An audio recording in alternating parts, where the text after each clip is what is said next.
at nagagalit na dahil sa mga kasalukuyang kaganapan. Naiintindihan ko po kayo. Bilang anak ng lalawigan ng Isabela, alam na alam ko po ang mga pagsubok na dala ng matinding bagyo, ang pagkasira ng mga bahay at buhay tuwing tumataas ang tubig baha.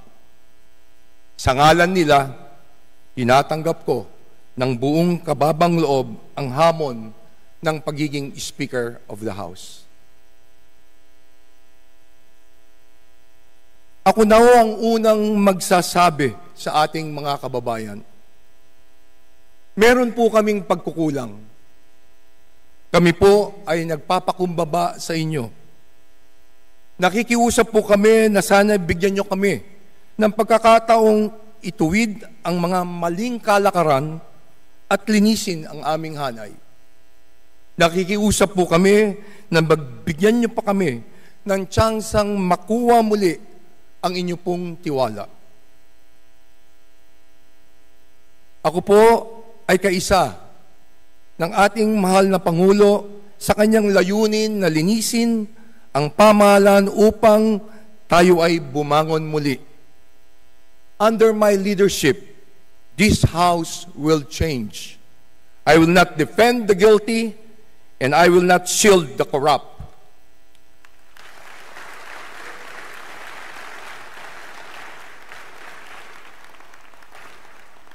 Gaya ng paninindigan ng ating Pangulo, no rank, no ally, no office will be spared from accountability.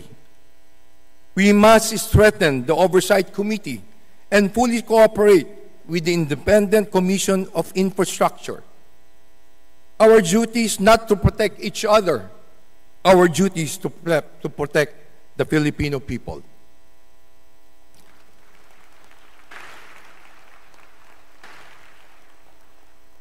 Alam kong maaaring maging puno ito ng panganib dahil sa mga maaaring matapakan. Sinusugal ko ang aking pangalan na matagal ko pong pinagpaguran. Yayakapin ko ang sakripisyong ito nang maibsan ang mas mabigat na sakripisyong kinakaharap ng ating mga kababayan. Malinaw sa akin na higit matimbang ang aking pananagutang itaguyod ng ating saligang batas at unahin ang kapakanan ng mas nakakarami. Hindi ko hayaan ang sino man na membro dito sa 20th Congress na gamitin ng Kongreso para sa kanyang personal na interes.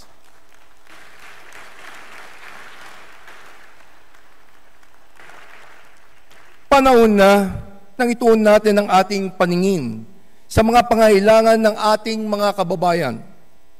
Sila ang rason kung bakit tayo naririto. Huwag sana po natin kalimutan yan. Sila ang unahin natin bago ang pangsariling kapakanan. Kung meron pong dapat na managot sa mga umuugong na mga paratang na ito, titiyakin natin na magiging patas ang mga pagdinig at kung meron mang mga pangalang nabanggit sa mga pagdinig na ito, may mga tamang forum para sila ay makapagpaliwanag. Tayo po ay magiging transparent at accountable sa ating mga gawain. Kung kinakailangan, makipag-ugnayan sa mga naglalabas ng saloobin, ako po mismo ang harap para makipag-usap.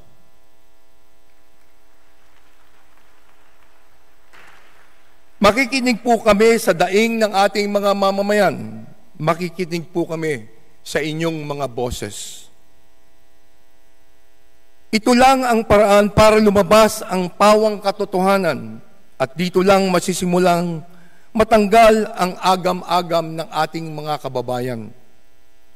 Sa mga kasamahan ko sa Kongreso, magtatagumpay lamang po tayo kung tayo magkakaisa upang makamit ang hangaring ito.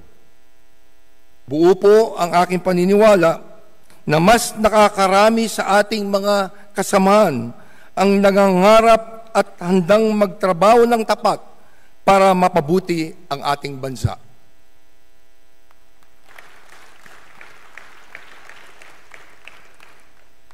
Hindi ko po magagawa itong na nag-iisa.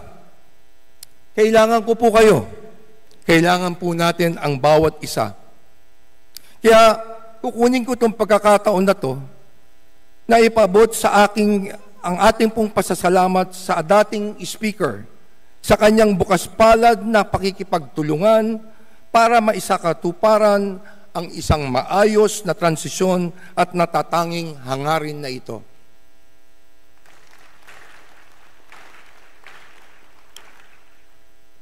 Sa tulong ninyo, sisiguraduhin natin na ang bawat sentimo ng paglalaanan ng budget sa bawat departamento ay tutugma sa pangangailangan ng mamamayang Pilipino. Pagtutulungan nating makapagpasa ng isang maayos at malinis na budget na mailalaan lamang tama sa mga programa para sa ating taong bayan. May mga hakbang nang ginawa upang gawing mas bukas ang proseso ng pagpasa ng budget at mas paigtingin pa natin ito.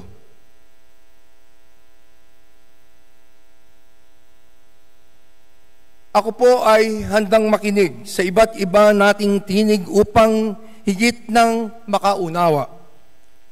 Nakahanda po ang aking bisig na makipagtulungan kanino man alang-alang sa ating bansa. Mula noon hanggang ngayon, ako po ay walang pinipiling kulay. Lahat ay mahalaga. Lahat ay may maaaring maiambag upang magampanan ang ating mandato bilang kinatawan ng ating pong mga mamamayan. Sa ating pong mga kababayan, hinihiling ko po na magpatuloy tayong magmatsyag at magbantay. Tanging kayo lamang po ang makakapagsabi at makakapagpasya kung dapat bang ibigay ninyo muli ang tiwala sa amin. Kayo ang magiging bahagi ng reforma para masiguro natin sa darating na mga araw ang kapakanan ng taong bayan ang mauuna. Ngayon na po ang oras, hindi bukas, hindi sa susunod na mga araw. Sama-sama tayong babangon, sama-sama tayong kumilos, sama-sama tayong maglingkod. Hindi magiging madali ang ating tatalakayin. Alam kong magiging mahirap para sa ating lahat, pero gaano man kahirap kung ito naman ang nararapat, kung ito naman ang tama, ito ang kailangan nating gawin at pagtulungan.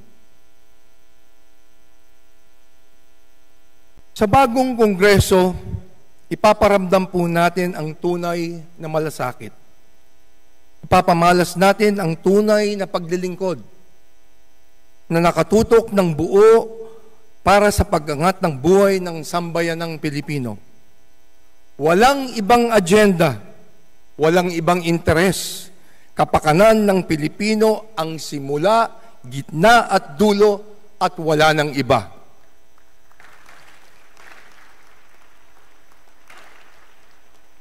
Sa lahat ng ito, hindi tayo hatulan sa ating mga salita, kundi sa ating mga gawa. Hindi tayo husgahan sa ating mga pangako, kundi sa ating pagtupad.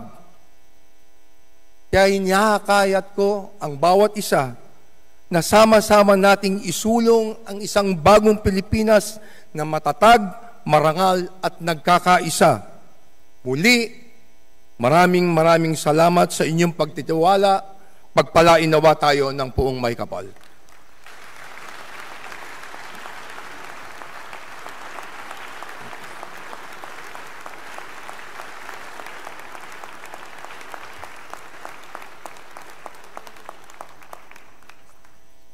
Majority Leader. Mr. Speaker, I move to suspend session for a few minutes. Session suspended.